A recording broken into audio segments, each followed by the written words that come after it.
You're listening to the Sketchnote Army podcast. I'm your host, Mike Rohde, the author of the Sketchnote Handbook and the Sketchnote Workbook, and this is the podcast where I chat with sketchnoters and visual thinkers and try to understand what makes them tick. Hey, are you looking for the ideal sketchbook for your sketchnoting practice? The Sketchnote Idea Book is the sketchbook designed for sketchnoters.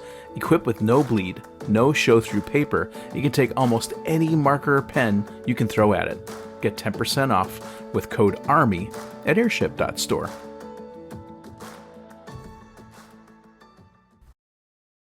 Hey everyone, it's Mike and I'm here with Andrew Park. Andrew, welcome to the show. Thanks for coming. Thanks for having me on. It's a real pleasure. We were chatting probably longer than I should have chatted with Andrew before the recording because I'm a huge fan. So I'm excited to have you on. I think there's lots of fans who probably are in this podcast or watching the video. And we were talking about that a little bit, the idea of when you do something that's notable, often you're blind to the impact on other people. I know that I am.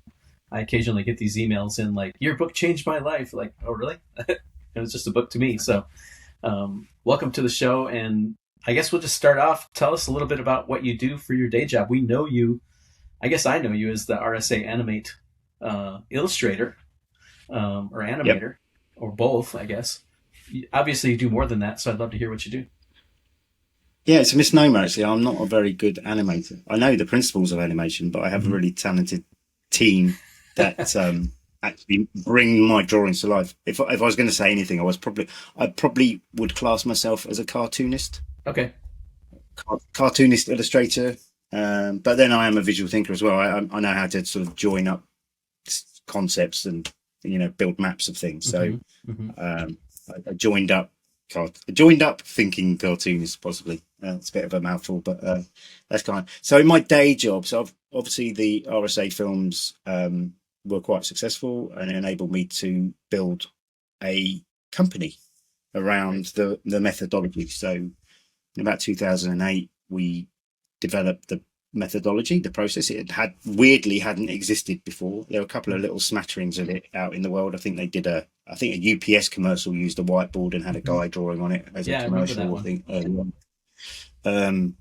But the genesis of it was graphic recording or scribing. That's where I learned how to put my pictures together. Okay. And then literally had a camera over my shoulder. And I think that hadn't been done before, surprisingly. And I think one of the innovations of that, and it wasn't me that came up with it, was actually the RSA themselves. They sent me a video of someone taking notes in a journal for the New York Library, and they'd sped the hand up. So it was really interesting, actually. I thought that's the missing component, because I was trying to literally draw these things live, fast. Yeah, which wasn't really working. I had that missing thing in my brain. Why can't I draw 100 miles an hour? And I literally couldn't work out. Oh, you can speed it up. It's video, Yeah. So once I saw that, it all sort of fell into place. So there's an author called Stephen Johnson. Do you know him? Where Good Ideas Come From. I need to find that book now. It's really good, and he talks about ideas don't come as eureka moments. They often come as slow hunches. They bubble up, and things percolate. And I think in terms of the RSA Animate, that's kind of what happened. I've been working, scribing, capturing conversations live, graphic facilitation, graphic recording, and then when you then put a video component in that and think, well, how do I make that work? The hand from the New York Library video was the kind of thing as a catalyst that made me think, here's how it could work. And then if you notice from the early RSA Animates, they're really ropey, really rough, really handmade, if you like. And then as we've gone through, they've become more refined and more, you start thinking, what can I do with these things? How can I? Yeah. So my day job now is trying to talk about this stuff, extend it in the community, how people were interested in how visual thinking can help them. I work with companies and work with businesses to tell the stories. On the back of the RSA films, clients came to us and said, "Hey, we want one of those. This seems like a really good way of telling our story." So, over the last 20 years now, building a company. Building a company, I'm really proud of the team that I've got. I've got some really fantastic visual thinkers and illustrators, animators that have taken it in their own direction. It's not just I practice it in my way, but then the company has lots of different flavors of how that's nice. Kind of permeates in the world. So yeah, I'm really proud of those guys. There's some fantastic visual thinkers in cognitive. That kind of gives your clients a menu in a sense, right? So you can show them different styles. Is that something that they think about? I mean, there's a stylistic overlay that can go across the films, but if we're going to talk about the methodology of whiteboard animation, it has the same DNA at its foundation, which is showing information in space so that you can see the relationships between things. Yeah, taking people on a narrative or a journey. So there's lots of zooming in and zooming out, keeping the focus, holding the focus. Yeah, keeping the focus. I mean, when we do plan stuff out, we are often, you build the big map and you show a client the end state. It's really overwhelming for them. Yeah, and then you say, "Don't worry, it's not going to do that. We're going to take you right into the beginning, and things draw and they build up in time." So. So what we have to do in the way that we work is to have that end state in mind when we build stuff. So it's not, I suppose with sketchnoting, you're building it in time live, right? Yes. Typically, yeah. Yeah, that's what you do. Whereas we would probably plan it to end up with that end state and then almost erase all that and go back to the beginning and work backwards. Yeah. So that's how it kind of works. That's what I was mentioning when we first chatted before we recorded, that the first thing I thought when I saw the RSA, I don't know which one I saw first, probably Dan Pink, was the first thing I thought was, wow, there was a lot of preparation that went into making this video that I don't know people necessarily realize has been gone on. Because as an old print designer, like a graphic designer who did print production, everything I designed, I had to find a way to make that print on paper. And I learned the hard way when things didn't work. And I changed my process based on it. And I knew once I saw that, like, wow, okay, somebody did some serious planning, and exactly what you said. They kind of reverse engineered from finished state backwards. Okay, here's how it looks when it's finished. How do we piece this together in a logical way that holds focus and brings people through to the end? That was pretty immediately apparent. And I thought it was just like, wow, this is really cool. And I couldn't stop watching them. So as is true for a lot of people, right? It was a huge, I don't know, came out of nowhere, I guess, for a lot of people, and suddenly there's this cool thing and you can't get enough of it, which I guess was good for you, I suppose. That was great. But like you say, you sometimes don't know, because you can't see the wood for the trees. You're involved in it, you're working in it closely, and it's rare that you put your head above the parapet. Yeah. I mean, obviously I knew early on the RSA, when we put a first couple out, they said, these are really popular. They're more popular than the talking head videos.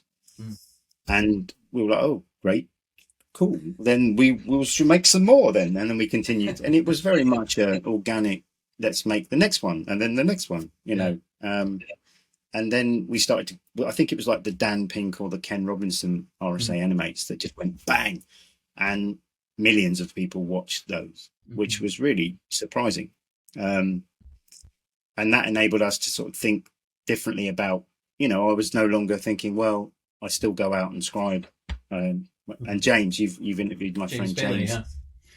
Yeah, James Bailey. He said, "Oh, you've done a Beatles. You don't play live anymore. You're in the studio," which I thought was quite funny.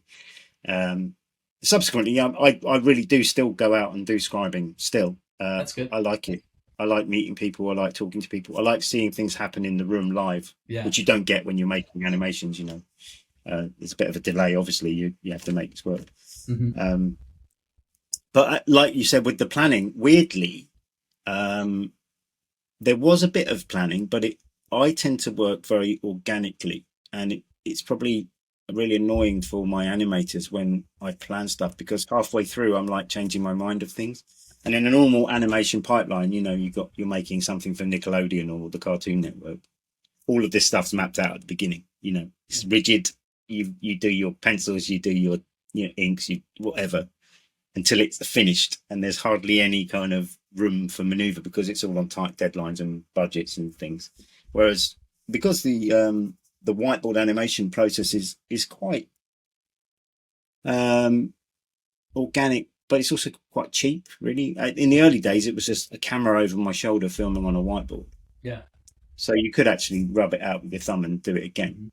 It wasn't like, oh, there's a whole pipeline of people. It was literally at the beginning me and an animator called Rob, and we were kind of shackled together, a bit like Picasso and Braque when they were doing Cubism, right? They were like egging each other on. So I would draw pictures and say, I wanted to do this. How can we do this, Rob? And Rob would be like, let me go and think about that technically. And he'd come back in about half an hour and go, we could do it this way. And it was literally, that's how those early ones were made. They were ramshackle experiments. And even the RSA team were the same.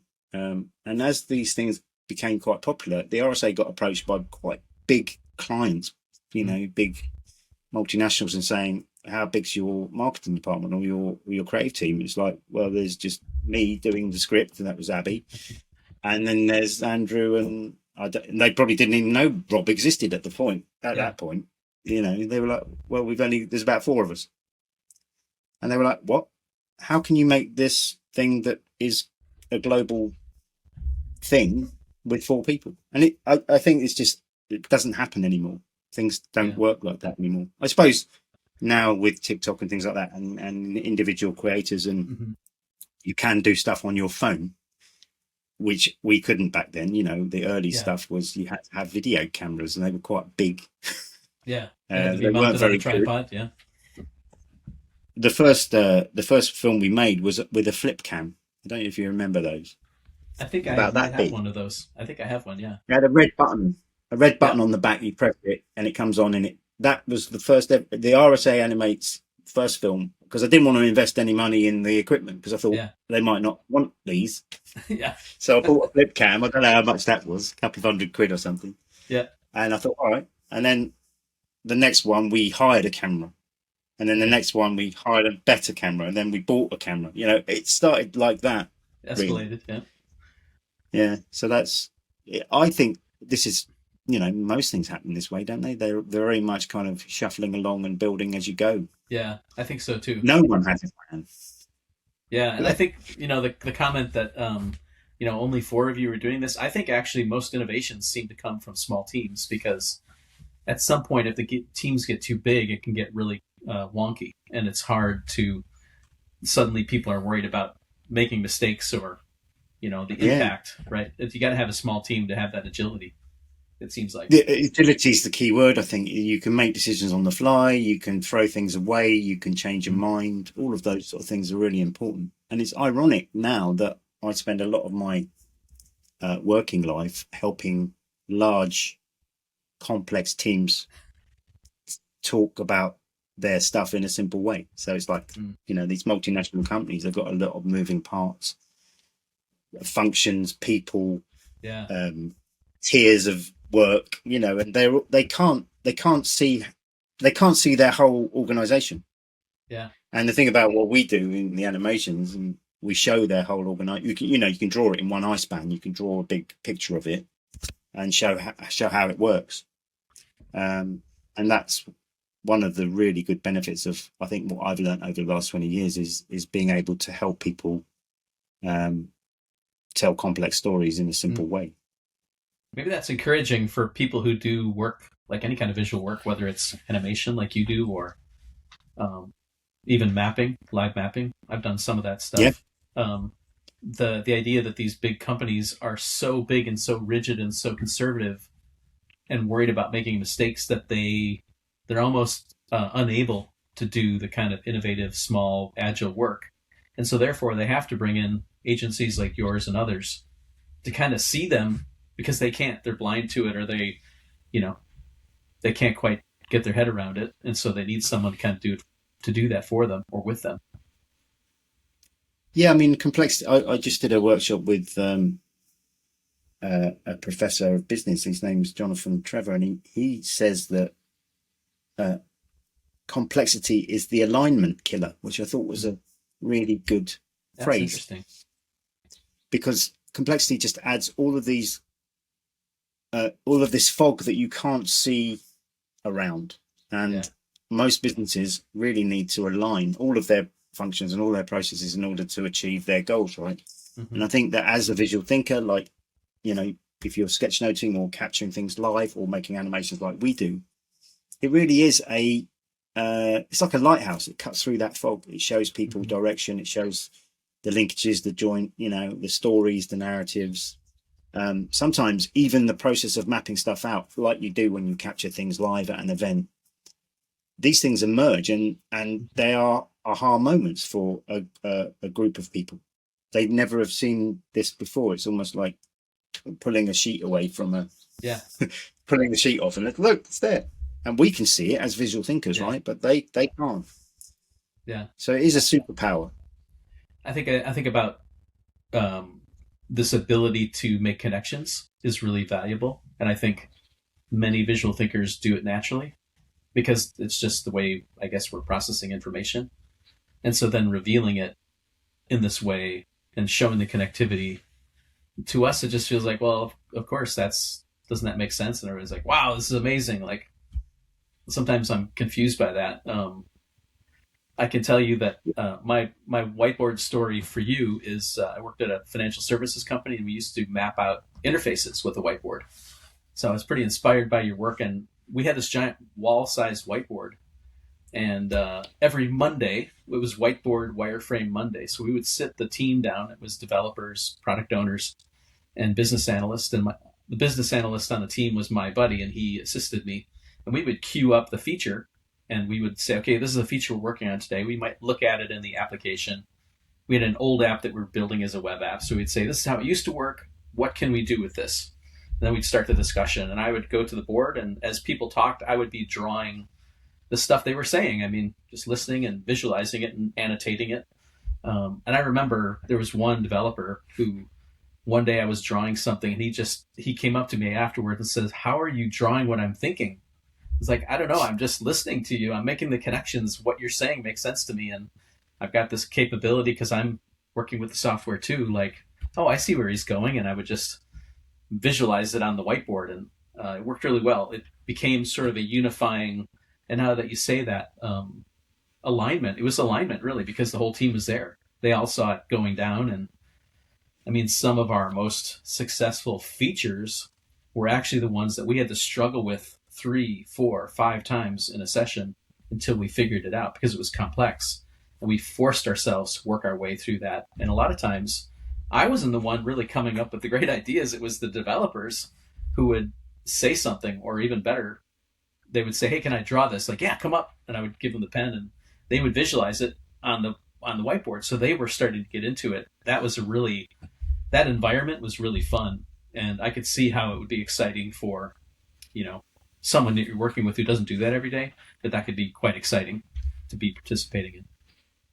Well, without being a bit woo-woo about it, I think that I always look at what we do as in a kind of shamanistic way, right?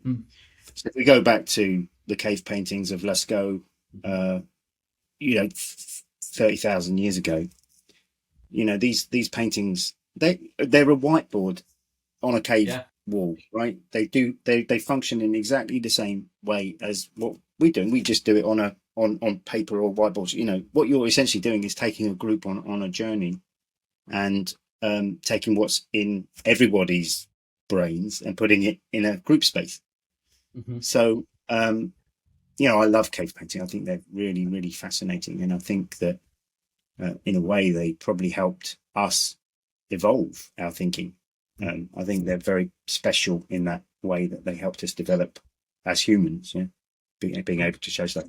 Probably, the use of psychotropic plants probably helped. But these things, I was always fascinated by these cave paintings, because I was reading about the flickering flames. That these were subterranean caves, pitch black, couldn't see anything down there, and they were actually quite dangerous to get to. And these artists, shaman, whatever you want to call them, were responsible for taking people on those journeys. They were the ones that painted those images, and they were the ones that told those stories in order to, there is some.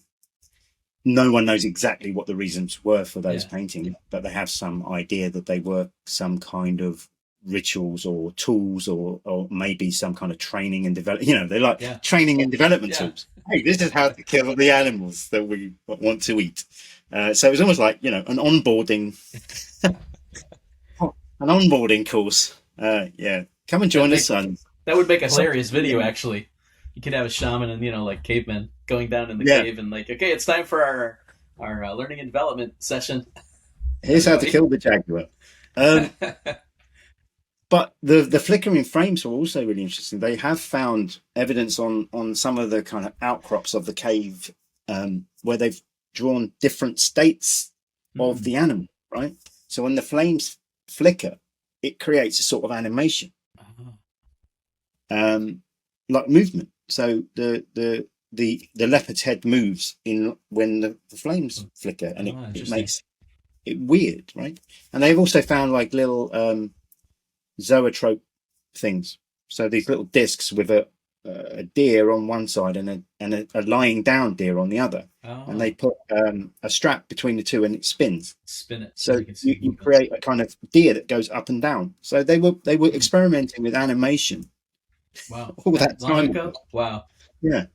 And we think, oh, well, these people were primitive. No, they weren't. They were actually, they had a limited tool set, right? But they were thinking in exactly the same ways that we were thinking. How can we, how can we get people on board with our hunting or whatever they were trying to do? Here we are at alignment again. Yeah, definitely. It was the alignment of the day. With the tools available. But I love all that. But so I rather grandiosely say that we're kind of shamanistic in what we do. We have the abilities to take people that don't think they have those abilities, and you're doing a lot of work with that. You're enabling people to think, I can't draw, but you're enabling them to think in that way using sketchnotes. But for what we do, we take people that are just totally involved in strategy and business and say, here, out of that ether, here's what you're thinking. And they go, oh my God. But you are channeling just what they're saying they said it, like you said, with the app development, it wasn't you doing it. You were kind of like an idiot savant. You were like, oh, exactly. Yeah. I was just channeling it. Yeah. Bringing it in. Channeling it. I think it almost helped too, that me being a designer, like I knew how the materials of the software work, but these guys had to build it. So like I could come up with crazy stuff and they might look at me and like, oh, Mike, building that's going to be a challenge. So, I had to rely on them. So I think a lot of it was just trying to see the opportunities. And yeah, that's really interesting. It's almost like being a facilitator, guiding people into a state of mind, right? In a lot of ways, it's a state of mind. That's what I always say when people, it's like, the sketchnoting stuff is way more mindset and listening. I could care less if your drawing is not great. That's not the point. The point is, are you listening? Are you identifying the things that are valuable and then capturing them in a way that you can refer back to them or that someone else is inspired, right? That's where the exciting stuff happens. So, no, definitely, yeah. Yeah, I don't think the ability to draw is kind of secondary. Yeah. And you could probably do a lot with the process, by just using shapes and stuff like that. Someone like Kelvie Bird would do something where she's doing a lot of shapes and patterns and forms to suggest emotions and things like that with her generative scribing stuff. Exactly. Yeah. It doesn't need like for people like me, I'm drawing like people because I'm fascinated by people. Yeah. And anthropomorphic things. It's a teacup with a face and it's doing stuff. I love all this blend of things. Yeah. Yeah. So it's horses for courses, right? You tell your brand of storytelling or facilitation with what you like. I mean, I've come from a comic book background, right. You can see that clearly in your style. I love people like Will Eisner and Oh yeah. all that sort of stuff. I actually went on a course with Scott McCloud up in Oh wow. Minnesota, and he was a great guy. Yeah.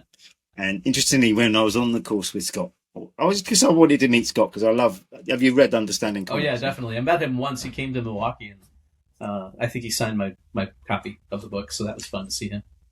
So I thought I was in America at the time. I was living in Chicago, and I thought, well, let's go up there. He's running this course. It's only 3 days or something. I went up there and I did it, and he was running a comic strip course. But weirdly, and this was before the RSA Animates and everything like that. My way of doing stuff, I didn't want to do panels. I was just doing like mapping, and he was like, "You're not getting this." I was like, I don't really want. I don't want to put panels around things. I'm kind of like formal around. I just like mind mapping it all.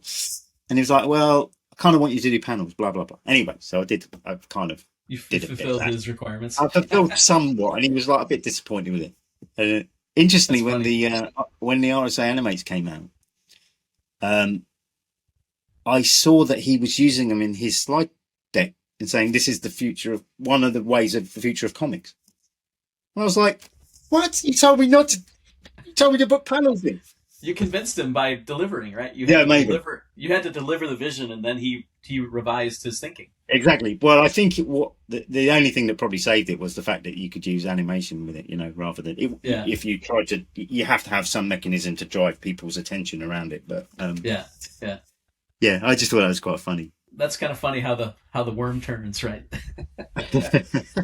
That's funny. I'm kind of curious. You mentioned that you'd be willing to kind of broadly talk about your process.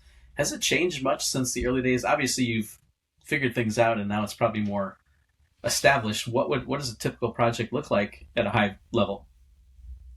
It starts with the client, really. It starts with their story. So we do an end-to-end process. So the early RSAs were all about response. So someone like Dan Pink would give his talk, and they chop it down to 10 minutes, and then they just give me the audio, right? Here, have that. And I would give them the animate. There was no weirdly, there was no like feedback or anything. I'd be like, they gave me the audio. Whatever I gave you them wanted, right? Yeah, you get to decide, totally. So I've been so lucky having that creative process. My team aren't so lucky because they have to do all the client stuff. Yeah. But when I do work now, I tend to just make my own stuff, and I'm quite unmanageable, really. I can work with clients, but I'm very much like, no, this is the way it goes. This is how it fits together. So you got to trust me on this. So a typical process in our team would be, it starts with the client. We get to unpack all of their information. So they tell us everything. So they bring their stories, anecdotes, slides, books, whatever they bring. We have a meeting with them, and then we can then write a script. And so we've worked out over the years that the sweet spot is probably a 2.5 minute, 3-minute animation. Yeah. Sounds about right. But because you're using multimodal approach, i.e. words, pictures, text on screen, vignettes, symbols, speech balloons, the whole pantheon of like visual, what you're dealing with, boxes, arrows, all of that visual language, you can actually tell quite a complex story in a short amount of time. And so we're kind of geared up to doing that.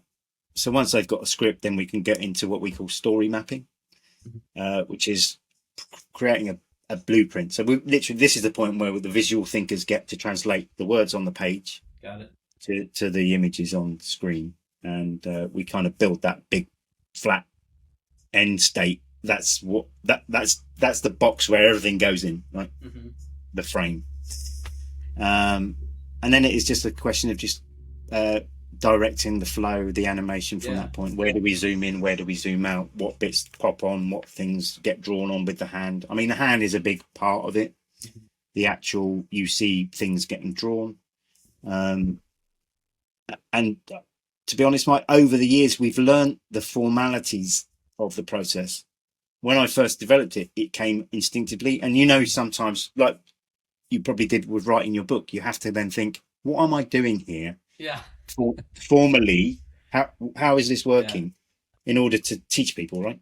Yes. So you build the process after you've built it, right? You Yep, you exactly. understand setting up the IKEA wardrobe once you've built the IKEA wardrobe.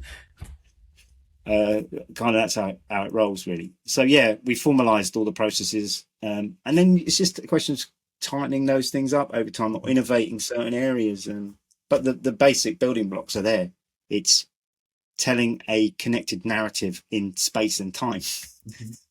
using various tools. Yeah. Yeah, interesting. So I'm kind of curious. So you talk about doing the end state as a blueprint, and then the Yeah. next step is the flow and like zooming in and out and Yeah. effects So and you kind maybe. of know what you start with, right? Mhm. It's like whatever I don't know whether it's an app they're talking about, like a widget or Yeah. something, or whether it's a process, or whether it's like a story. It could be you start with the hand comes on and draws Mm, the character, the main character, and then you pull out slightly, and then the world builds around them, and I then an see. arrow. But do you know what I mean? So Yeah. but we know what the end state's going to be like. We know the scenes and how it fits Yeah. How to together. get there. But, Yeah. but you start off with a kind of magical planting of that seed, and it Mm. visually grows. So do you do storyboards to kind of think through those changes? Do you do an overlay on the larger story to kind of map? We start here and we kind Um, of work through like that. How do you kind of get between I the? think it's all come from when I used to work. When I first developed the RSA Animate series, I had a big whiteboard, a massive. Not on the first ones. I did actually, ironically, did the first one on paper, Oh bizarrely. wow. Um, but about the fourth one, I got this stuff called idea paint. Have you heard of this stuff? Mm-mm, no. Essentially, like whiteboard paint. You paint on a big wall. Okay, yes, I think I purchased cans of that. I don't think it had that Yeah, name, but yep, I know what you mean. it's basically whiteboard paint. So I wanted to get as much real estate as possible, because when you're doing this stuff, you want to leave it up, Yes. and then there might be some in the animation. There might be some things over here that you cut to, but they're not in the main picture. So you I see. need lots of kind of working area. Hmm. Um, but what I used to do was initially I'd listen to the audio probably about 30 times. So a 10-minute Mm. RS Animate I'd listen to when I was driving, Okay. and we had I think I used to burn it to CD. So Okay. I'd get the thing and burn it to CD. I had a CD in the car, and I used to listen to it over and over and over again and over and over again. So Mm. weirdly, the first port of call when I started these was the audio, Okay. and it was really interesting because I would get to know, when you listen to a record and you know the beats, and you know Yeah. when Yeah. they breathe in and when they did the guitar, that you know exactly where things fit. Hey, have you ever wanted to create travel sketch notes from an experience you've had just using the photos and memories you've got? In the Reflective Travel Workshop video replay, I'll guide you through my process for creating travel sketch notes and then help you reflect on your own photos and memories so that you can make travel sketch notes of your own trips too. This 2-hour recorded video includes a set of downloadable, printable sketching templates and process to kickstart your own travel sketchnoting practice. All this for just $20. Visit rodesign.com/travel to purchase your video and templates today. That's what I kind of did with the audio for the RSA. I used to know the beats, and so that would give me some indication of where to draw things slowly, i.e. the hand Mm. doesn't speed up too much, or where to pop things on, or where to slide the film over here. Mm. So it was starting with the input of the audio, but then I would start to build pictures in my mind as I was driving and kind of construct them, and then I'd have to get when I got to the studio, I'd have to like jot them Draw down. them. And Yeah. I'd make really, really rough pencil sketches, blocks, shapes, matchstick characters, whatever. And then I would number them in sequence. What goes Mm. where, when. So that would be the flow. Obviously, it's a bit more Formalized sophisticated now, now. I guess. Yeah. Yeah.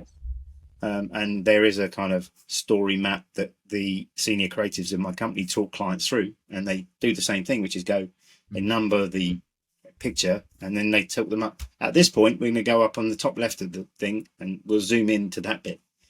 We don't tend to storyboard. I don't like to crunch my thing. This is where the Yeah. Scott Back McCloud to the comes in boxes. again. Yeah. I don't like Yeah. panels. I don't want to do. I kind of like free form stuff. Plus, I was lazy. I didn't want, drawing panels Extra all the work, time. right? It's extra work, yeah. How can I? And whiteboards were brilliant for like, oh, I could just rub that bit out and then redraw that bit, not the whole thing, Yeah. right? Took So that was advantage of the a lot medium, of yeah. a lot of the technique came from. At this point, I'm just going to rub that character out and draw it in a different state, rather than I have to draw the whole Animate it. scene again. Yeah. Yeah. That's smart. You sort of, I So think about like you're using the material in the way that it works, right? You're taking advantage of the materials as it they was a lot want of to be. Yeah. lazy boy techniques. I think could be. How can I be really efficient with this? And over the year, so we've migrated now to doing purely a digital whiteboard. Okay.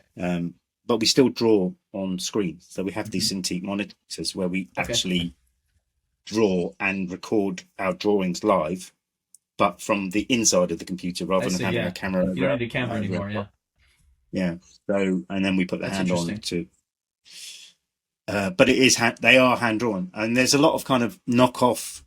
You might have seen these kind of digital DIY. I was going to ask you about that. Yeah, the whiteboard tools where a fake hand draws or something. Yeah, they're weird. I think they're kind of built by technical people, not visual thinkers. It's like Microsoft. So it's like PowerPoint.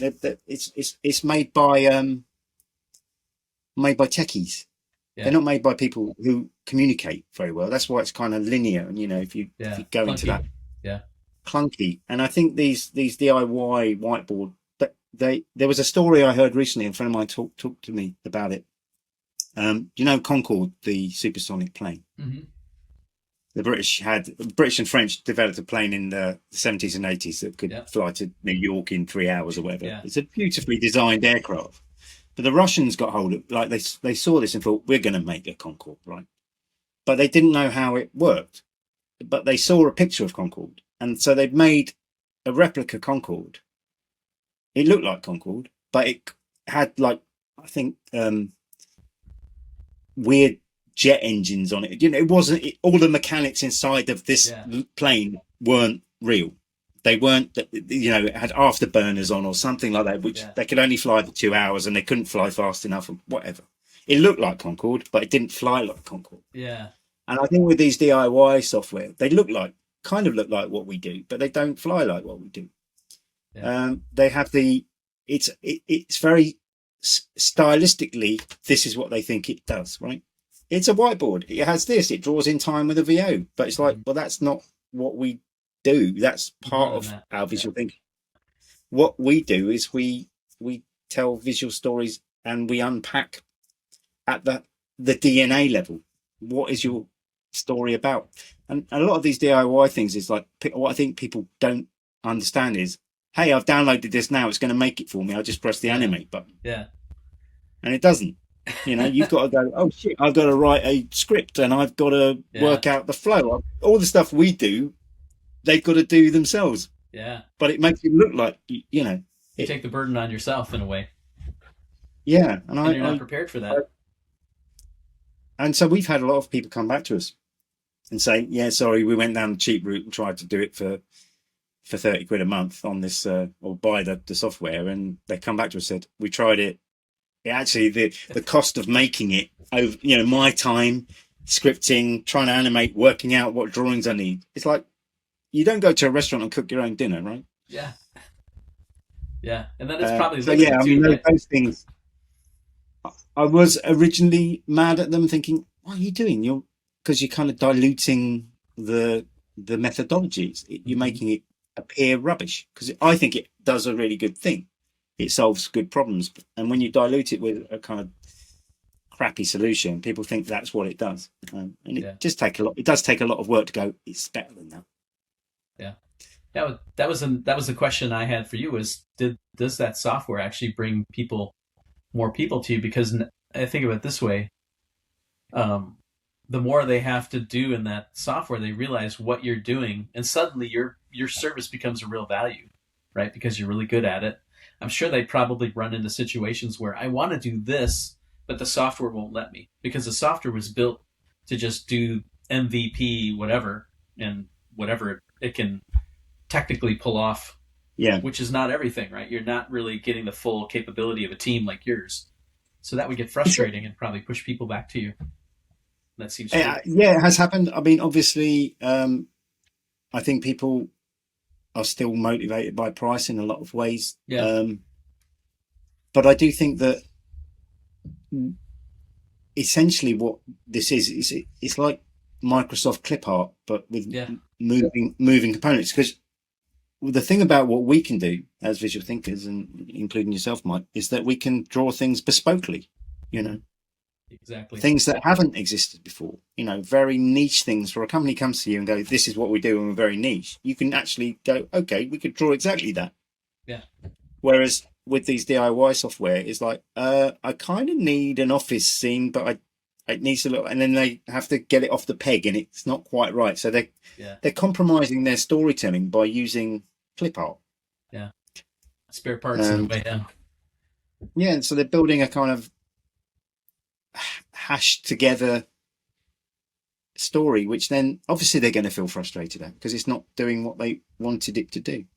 And I don't know. Some people might be happy with that'll do.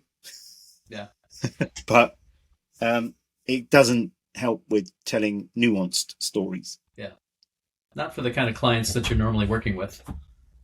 Right. So interesting. Yeah. I mean, I'd imagine it works to talk about very simple stories in a school setting, maybe where it's like one or two concepts and you're not having to dig too deeply with the visual concepts or whatnot. I'm sure it's fine. It's like, but then you might as well have used PowerPoint.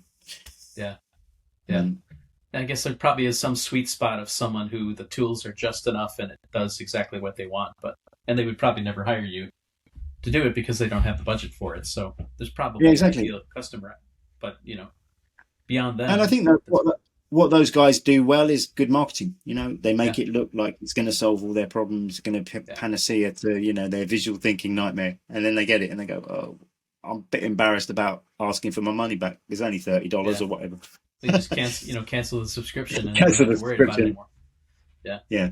Interesting. It's like having a bad restaurant, isn't it? Bad restaurant by the seaside. That these people aren't coming back every year. Yeah. They're going to have a bad meal and then they're never going to come there again. So, exactly. Whereas if you want a nice restaurant, that you've got to work on it and you've got to make sure it has great food, great service, so you attract repeat business. Yeah. You mentioned something before we began, and you said that you did some work for an education company with the kind of stuff you're doing. I would really be curious to hear what your thoughts are on that the visuals that you're using can teach like mathematic concepts and stuff. How do you feel about that kind of thing? Like we've been talking probably more like commercial applications, like selling our software or our service or whatever, but like learning. And we talked a little bit about this too, that schools often, because of the industrial era where they began, focus a lot on producing industrial workers. And so therefore it's a lot of verbal capability and they're sort of forgetting a lot of the visual capability. And it was interesting that you mentioned that this education company, doesn't matter who they were, would use it to kind of communicate learning. So talk a little bit about that and your thoughts on using this technique and this approach for learning. It's a logical step, isn't it? If you are, and it happened at just post-pandemic there, where everything went indoors, right? Everybody was learning at home, and they needed to have viable solutions that weren't classroom-based. So we got approached. They'd seen the RSA films and other films that we'd made in that style, and they asked us to put together, a kind of proposal and an example of what they could do. And it was a really nice collaboration, actually. Interestingly, we learned a lot about how they would structure their lessons so that we then responded in, if you're going to structure lessons this way, we'll respond in that way. So there was an advanced organizer. You familiar with the concept of an advanced organizer? No. It's essentially it's a piece of content that kind of primes you for what's going to be learned. Oh, okay. In this lesson, we're going to be doing this, and it's going to do that. And that was an interesting thing because it when you're priming people to be educated, then they get into the zone and switch into that mode, right? Yeah. And I thought, that's a really interesting way. So they were like, "Oh, why are you animating that? We were just giving him that a heads up of what the thing was about. I said, no, but that's perfect though, isn't it? Because that's what people, they're going to get an advanced organizer to tell them they're going to learn. They're going to learn the stuff. And then we did a recap, which is, you learned this. Yeah. So we had, this is kind of how we structured it. It was like, tell them what they're going to learn, tell them what they're learning, and then tell them what they've learned. So we had those, so at the end of the videos, the hand would go, you learned about this and this and this. And it literally pointed to content on the screen. Interesting. Yeah. So we lent very much into the kind of literally a whiteboard, how it would be used in a school, right? Mm-hmm. I am a teacher. I'm teaching you this stuff, and it's going to be in order, and you're going to learn that, and we're going to drill down into this bit, and then I'm going to tell you that you've learned that bit. So it was kind of like that, and it ended up, we made like 200 or so degree level films. It was biology, physics, some chemistry, and then we've got into statistics and mathematics. Now, I will say that statistics and mathematics are slightly harder to visualize because they do rely very much on the equations themselves. Yeah. But interestingly, my son is into maths and science. I don't know why. I don't know. I can't. I don't know. Not sure how that happened. No, how it happened. He talks to me. I'm like, you're talking in. I can't understand the word he says. But anyway, he's very much into seeing a hand just draw an equation is how he learns. Mm. Those symbols mean stuff to him. Mm-hmm. So we kind of lent into that, which was have the hand come on and literally draw those equations like it would be drawn on a whiteboard. Mm. And it seems to be perfect for them, and then you can and put some little storytelling notes around it, some vignettes and things, but mostly with those ones, that the sort of physics equations and math equations, you just draw them as they are taught, and that seems to work. Interesting.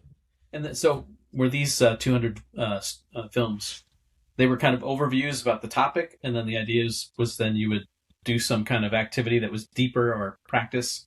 Or so they initially were on their education platform, and then they kind of got rolled out to YouTube. You can actually, I'll give you the links after if people can check them out if they want afterwards. But yeah, they would be things like, what is photosynthesis, for example? And then or how do cells work? And then you would have an animation, all the kind of stuff inside a cell. Some of the physics stuff were like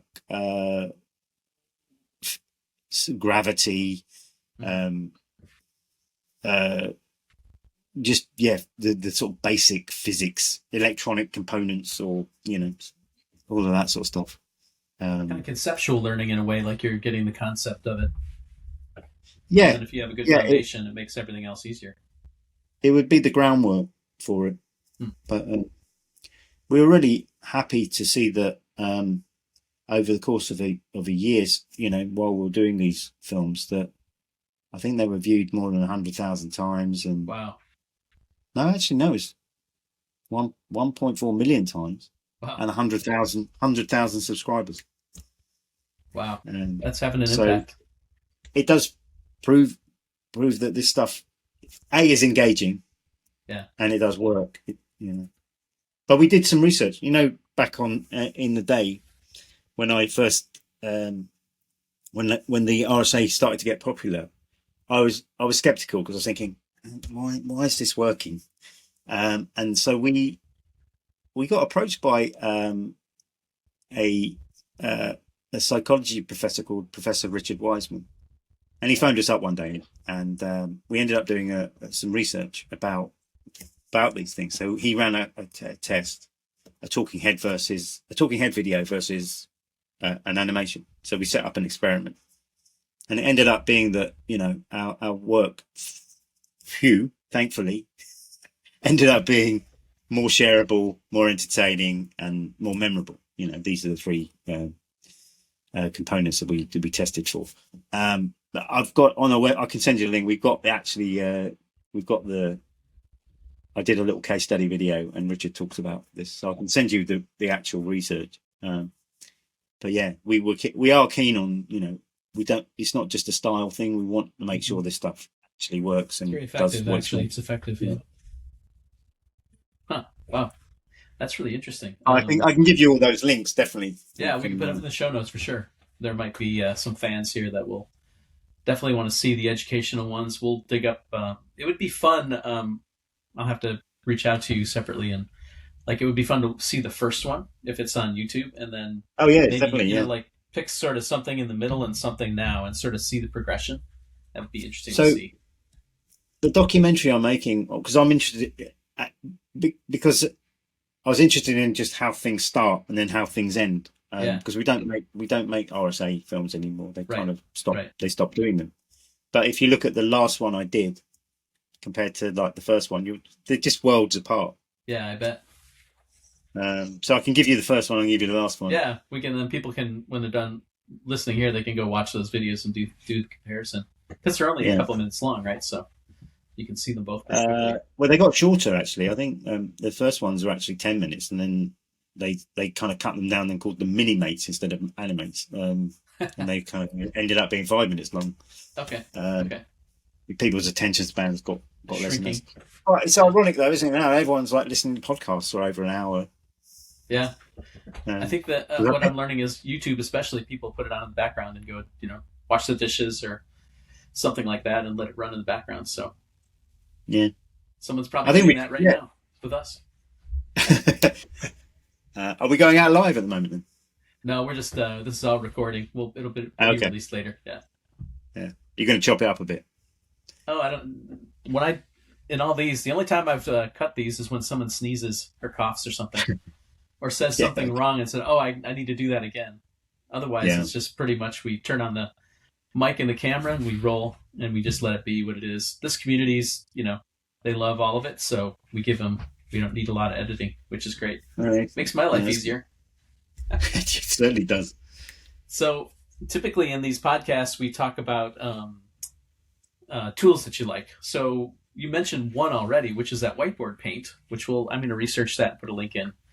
Are there any favorite like whiteboard markers that you used? Are there a brand that you like, and any other tools that you think might be interesting for people? Yeah. So when I did the RSA Animates, do you have a company called Staples in America? Yes. Yeah. It's an office supply company. Mm-hmm.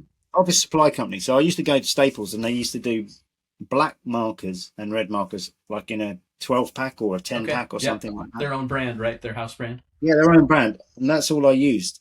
Why I liked them was they had, when they were new, they had a really thin chiseled bit of the chisel nib, which you could get really fine stuff going on. Obviously, they splay out over time. Yeah, soft.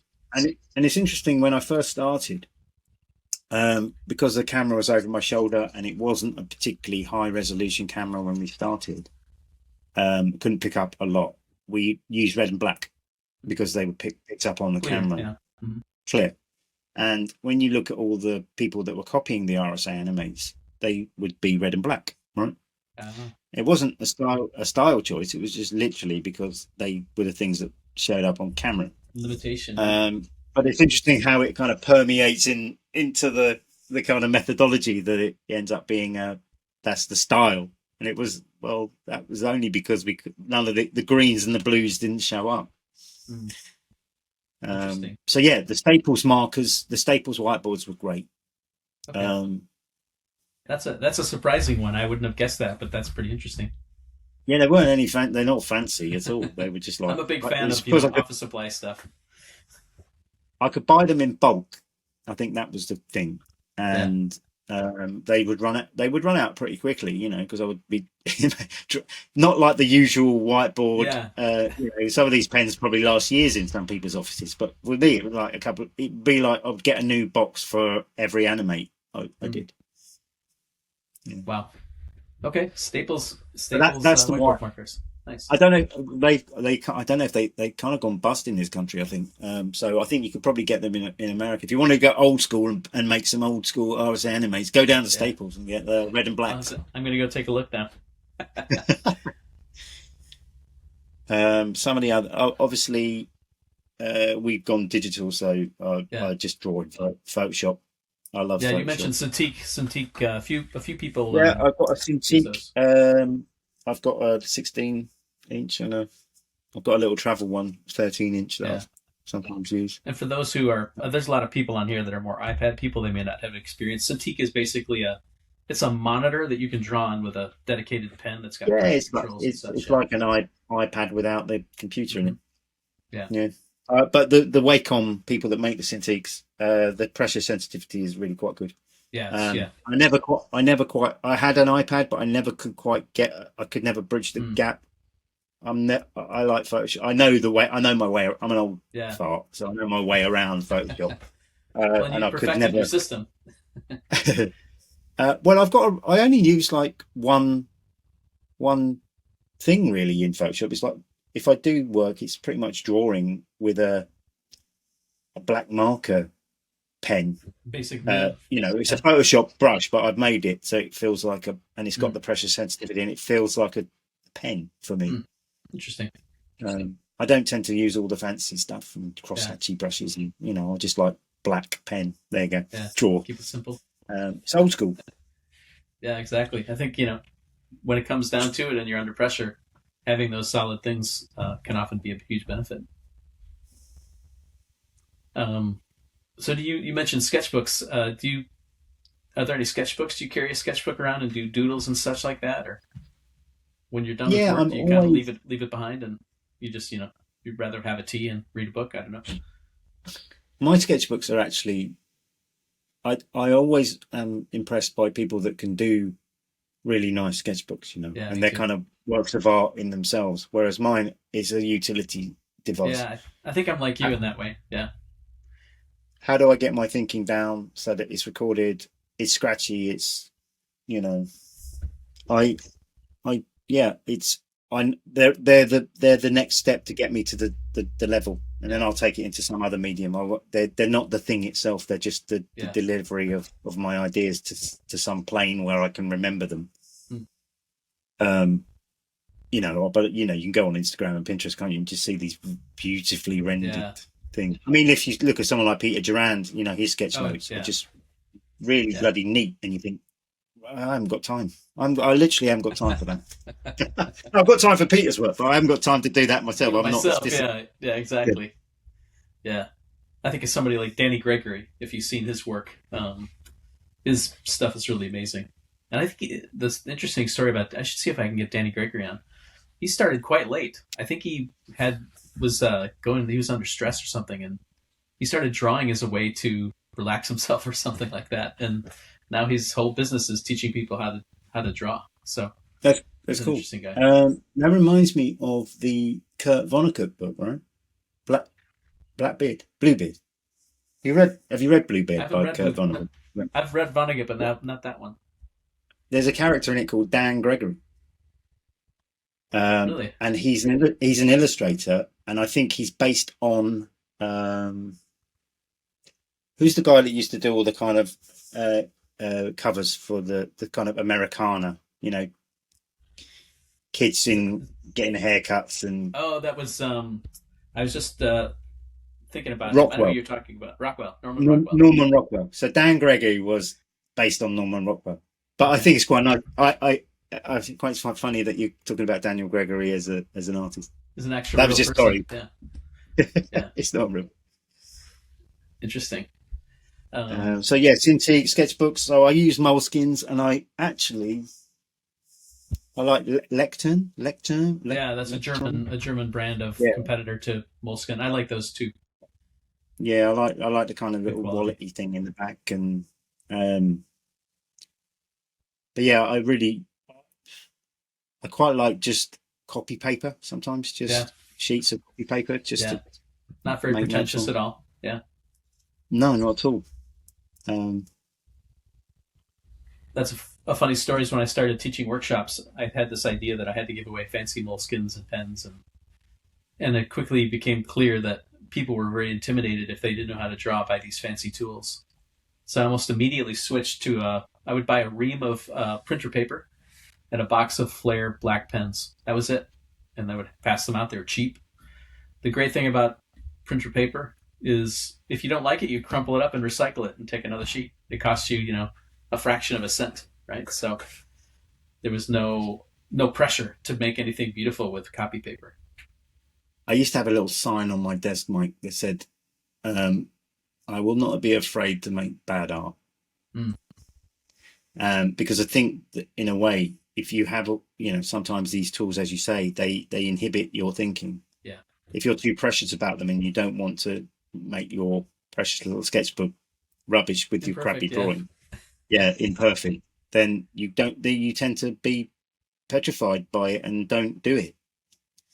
Whereas if it, I keep all my crappy little sketches because I think they're just a nice sort of imprint of my brain over time, Mm-hmm. And sometimes there's things in there I think, oh, that's a good idea. I forgot about that. Yeah, I do the same. So one of the things I mentioned is I'm a blue collar guy, grew up that way. Everything, I need to have a practical angle. So one of the things I do in the podcast is ask guests to think about what are 3 things that you would encourage somebody with if they were sort of stuck or they just need some inspiration. They can be practical things, it could be mindset things, but just three tips that you can give them. What would that be?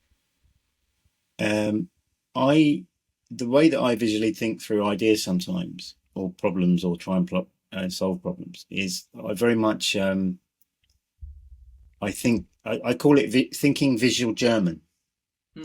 And because the German language is constructed with a lot of compound words, right? So they just tend to like string them along until it's a 40-letter word. Yeah, exactly. It means the same thing. It's like they bootstrap them together. Yeah. And I think that if you do that in a visual way with concepts, it often helps you get around problems, right? If you think about having a photocopier and a double-decker bus, for example, put those two together. What does that look like, and what problem is it solving? Yeah. You can draw this kind of weird machine. It's a bus that copies things, or I don't know, whatever. So when you're applying these in kind of visual thinking terms or in storytelling terms, they're memorable because they're weird, but they also help you start to think about the connections between things and then the reasoning why you've done that. So I love visual German in a way of just put juxtaposition is good, and putting stuff together just to see what happens, putting one thing near another and watching what the chemical reaction is. I like that. So that's one, visual German. I think a lot of people procrastinate, and so half of the challenge is just draw something. Yeah. Right. Even if it's write a title or do a circle and then write something in it and then mind map it, or do just break the seal of the paper or break the seal of the whiteboard, or just make your mark is the other thing I would suggest to do. Because I think there's some psychological studies that say that procrastination can only this sounds really obvious, right? Procrastination can only be beat by doing something. So if you just take the step to do it, then you win, right? Yeah. You end up like, oh, I've done it. Oh, what was I procrastinating about? So there's that. So in a visual way, just don't procrastinate. Just draw. Just draw, write, create. Do something, yeah, just to get moving. Do something. Yeah. And let's have a think what the other thing is. I'm not one of those people that, it's like learn to draw and all that nonsense. Yeah, okay, fine. That's a facility, and if you want to do that, go for it. And there are courses and things to do. So I would just not be too precious about it. So find solutions that work for you. I love collage. I'm a collagist. I love making collage because my whole visual thinking career, including the RSA Animates, are literally collages, and I think life's a collage. We have collages of experiences that we manifest, which creates our life. So, like putting one thing against another is collage, right? It's juxtaposition. So, don't be too precious with stuff. Find what works for you. Don't procrastinate about it, and just do it. So there are solutions out there. If you just draw matchstick people, draw boxes, whatever it is to get your ideas down, something will happen over time. Look, you'll look at my early RSA Animate films, and they're really, really ropey because I didn't know what I was doing. I was learning on the fly. If you look at the last one, and we can put the links in the show notes, you'll see the difference. It's miles apart. And I think that for people listening to this, just don't worry about that. Don't worry about being perfect. Just do it, and you'll get better, and you'll find a way that becomes you. Like you said to me pre-call, Mike, you said, "Oh, you've definitely got a style." Oh yeah, which is interesting for me because I never think I do have a style, but that style has only happened over me just doing stuff, right? Practicing, yeah. So I can't remember what those three things were there. So visual German, just do it. Don't procrastinate and find a way. So don't worry too much about how you do it. Great. So they're quite practical, aren't they? Yeah. They're not really arty. Should be more arty than that. But they can apply in any way, right? Yeah, and that you don't have to be a visual thinker to do that. Right? No. If you're writing a book, you can do. Excellent. Well, thank you so much for making time for us. What is the best place if someone wants to see your work or visit your company? Where should they go? Website is first port of call, www.wearecognitive.com. Okay. I have a podcast called The Visual Flaneur, which I'm starting to talk to all of the people that I've animated the RSA films. So I've interviewed all those guys, so you'll be able to hear from the horse's mouth about stuff there. But we also have, if you want to see my collage work, I've got an Instagram. I could put that in the show notes. Yeah, we could get that for sure. So mostly through our website and YouTube. Cool. You'll be seeing the really talented people that work at Cognitive, not just my work. Yeah. Well, and then we'll look forward to the documentary that you're working on. So you'll have to let me know when that comes out. We'll share that with people so they can watch. Yeah. So the podcast is actually, I'm building the documentary piecemeal. So I'm putting it out as podcast in a way to organise my thinking, rather than trying to eat the elephant all at once at the end. Bits at a time. And then at the end, you kind of make sense of it all and think it just like the process, right? Find the story and reveal it. Exactly. I'm doing it organically. Cool. Well, that's the way that works for you, so it makes sense to me. Cool. Well, thanks so much for all the amazing inspiration that you've given the world in doing your animation, and now you're building a company and team, and they're doing the same. That's a pretty cool thing. So thanks for doing that for us. I appreciate you. And you definitely have a style. I think people will back me up on that one. And hopefully we can maybe meet up in the UK when I'm over. So yeah, I'll definitely make time to come up to Birmingham, and that sounds like a whole lot of fun. Sounds good. Well, thanks everyone who's watching or listening. That's another episode. Until the next one. Talk to you soon. The Sketchnote Army podcast was created by me, Mike Rohde, and brought to you by Rohdesign Studios. It's produced and edited by Alec Polianis of AMP Creative Studios. The theme music was created by John Schiedermeyer. To support the creation of this show, I invite you to buy one of my books, the Sketchnote Handbook or the Sketchnote Workbook. You can find the books on Amazon or go to peachpit.com and use the code ROHDE40 for 40% off. Please share this podcast with other visual thinking friends, and be sure to leave a nice rating on iTunes or your favorite podcast listening app so others can find the show.